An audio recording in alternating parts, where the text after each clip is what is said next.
સમજવા જેવું છે. કલાકારોમાં અમારી બેની ભાઈબંધી છે. ત્યારે અમે બે એમ રહીએ છીએ. એ પિતા તરીકે છે, એની ઉંમર પ્રમાણે નહીં.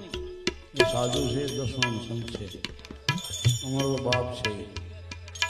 પણ છતાં અમે ભાઈબંધ તરીકે, આર્ટિસ્ટ તરીકે ભાઈબંધ છે. એમ અમારામાં કોઈ જગ્યાએ ગાલમેલ થતી નથી. ભગવાન થવાય ન દે. હા, હું તો એને વિનંતી કરું છું. હું મને વિનંતી કરું, પણ એને કરું. ભગવાન જીવાતમાં આમ જેમ છે એમ ભેગા રાખતા એમ માટે અમે બોલી મામા બાપુની કડી બોલતા ને, જુગ જુગ જોડલી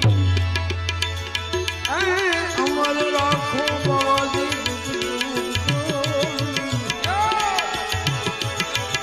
અમર રાખો હવે તો કૃપા કાનૂનો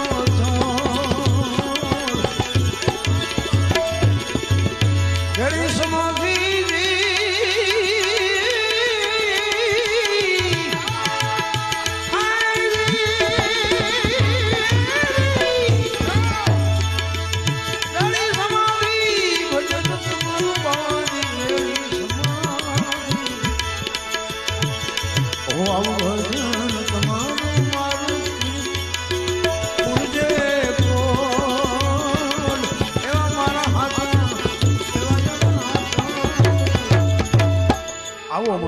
ભાવ છે. અને તમારી બધાની અમારા પર લાગણી છે. અમે જ્યાં ભેગા થાય તો બહુ ખુશ થાવ છો. એવી એવી લાગણી કાયમ માટે જીવીએ ત્યાંથી રાખજો. ઢોળી નાખતા નહીં, લાગણી ઢોળાઈ જાય. હા એમ. એટલે સુદામાનું ભજન તો હું કામ ગાઉં છું.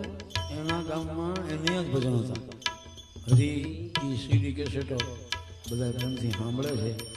ત્યારથી આ ભજન એવું અમારું ચમક્યું છે. ગાતા હતા અમે, એવું કાંઈ નથી. પણ આના ઘરનો કાંઈક પ્રતાપ છે, આના ફળિયાનો પ્રતાપ છે. એટલે એ ભજનની મજા આવે છે. ને અમે ભેગા થઈને ગાઈ જ છીએ. અમે અમારા હાટો ગાઈ, તમારે નહોતા. અને તમને ગમતું હોય તો અમે તમારા હાટો ગાઈ છીએ. એવું નથી. અને એટલે માથું નથી મળી જાય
સવાલથી સુપડું કનૈયા મારે